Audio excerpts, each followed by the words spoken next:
Assalamualaikum warahmatullahi wabarakatuh. Perkenalkan, saya Selvia Dunavita dengan NIM P13 22060. Di sini saya akan mengerjakan soal UAS Marketing Research, yaitu yang mana kita akan mengolah data. Ada tiga data, yaitu regresi linear berganda, data yang kedua adalah logistic regression, dan data yang ketiga adalah machine learning. Sebelum memasuki soal yang pertama, izinkan saya share screen terlebih dahulu. Nah, memasuki soal yang pertama, di sini saya sudah menginput data dari regresi linear berganda. Langsung saja kita masuk di variable view. Dan di sini ada tiga variabel. Untuk variabel yang pertama ini kita ubah menjadi SAM. Untuk soal yang kedua ini kita ubah menjadi SMM. Dan yang ketiga kita ubah menjadi KP. Lalu di bagian measure ini kita ubah menjadi scale. Setelah itu kita masuk di bagian analyze. Lalu kita masuk di bagian regression dan regression linear. Setelah tampilan seperti ini, bagian KP ini kita pindahkan ke dependent, dan bagian SEM dan SMM ini kita ubah menjadi blok 1 of 1.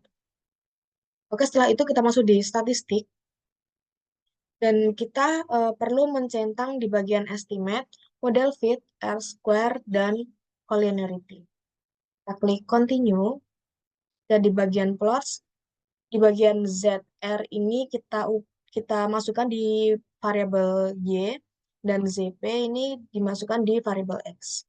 Lalu jangan lupa untuk mencetang di bagian standarized ini bagian histogram dan normal. Setelah itu kita continue, dan selanjutnya di bagian save ini kita mencentang di bagian residual ini yaitu unstandard. Oke. Setelah itu kita klik continue. Lalu setelah tampilan seperti ini, kita klik OK. Dan ini adalah hasil dari regresi linear berganda. Di sini ada variabel enter, ada model summary, province, collinearity, residual, dan di sini ada diagram. Dan jika diagram berbentuk seperti ini bisa dibilang data tersebut layak atau normal. Dan jika data tersebut itu lurus dan data itu tidak semakin menyebar atau bisa dibilang sejajar, ini juga bisa dibilang data tersebut adalah layak. Lalu untuk bagian scatter plot ini, bagian data-datanya itu tidak menggumpal, dan ini bisa dibilang juga data tersebut itu adalah normal. Baik, teman-teman tadi sudah menyelesaikan soal nomor 1, yaitu regresi linear berganda. Selanjutnya kita akan menyelesaikan data yang kedua, yaitu logistic regression. Sebelumnya, izinkan saya share screen terlebih dahulu. Oke, langsung saja kita masuk di variable view. Dan di sini variabel tersebut kita ubah menjadi X1. Variabel yang kedua kita ubah menjadi X2. Dan variabel yang ketiga kita ubah menjadi Y. Lalu setelah itu di bagian label ini untuk variabel yang pertama kita ubah menjadi age, dan yang kedua ada gender, dan yang ketiga adalah subscribe.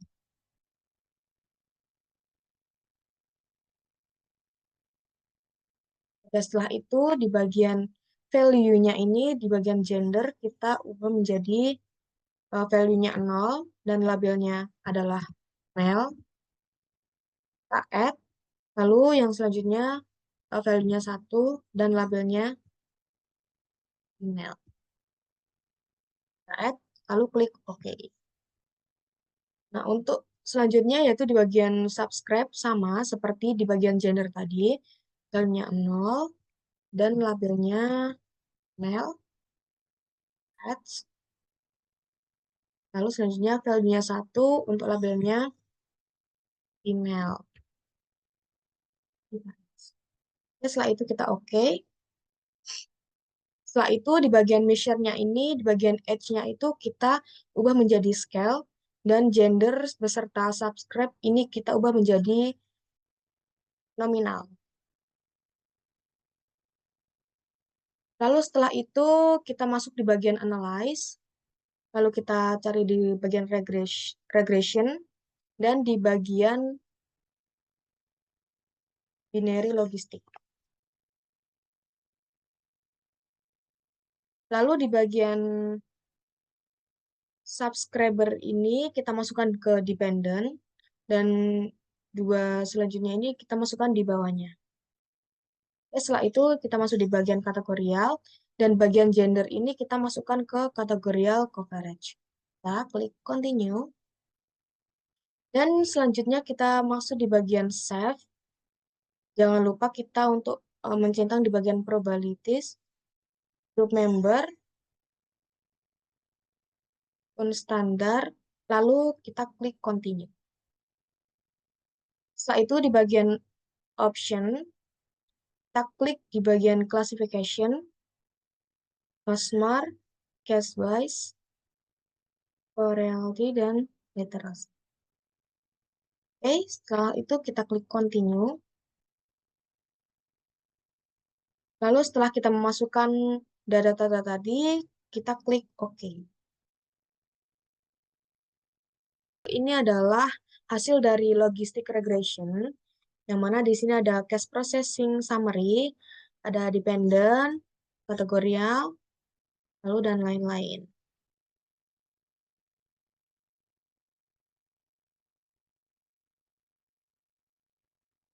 Oke, itu tadi soal nomor 2. Selanjutnya untuk soal yang nomor 3 yaitu machine learning. Kita langsung saja masuk di bagian SPSS-nya. Oke, setelah tampilnya seperti ini, kita langsung saja masuk di variable view, lalu masuk di bagian analyze, dan kita masuk di bagian neural network dan multi-layer. Oke, untuk di bagian skor kinerja karyawan ini, kita masukkan ke dependent variable, dan untuk covariance ini kita masukkan bagian IQ, ketelitian, optimis, dan pengalaman kerja. Lalu setelah itu kita klik di bagian output ini, lalu kita klik centang di bagian independen. Lalu di bagian save ini, kita jangan lupa save di bagian value. Lalu kita klik OK.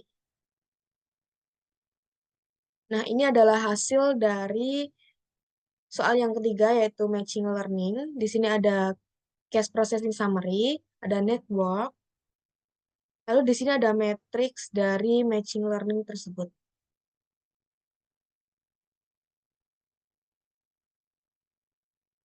Lalu untuk bagian independent variable ini ada 4 variabel, yaitu variabel yang terbesar atau bisa dibilang nominal paling besar itu adalah di IQ, yaitu 100%, dan variabel yang paling sedikit nominalnya itu ada di ketelitian.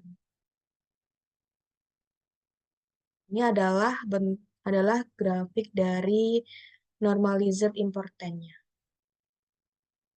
Baik, segitu saja penjelasan dari saya. Kurang lebihnya mohon maaf. Wassalamualaikum warahmatullahi wabarakatuh.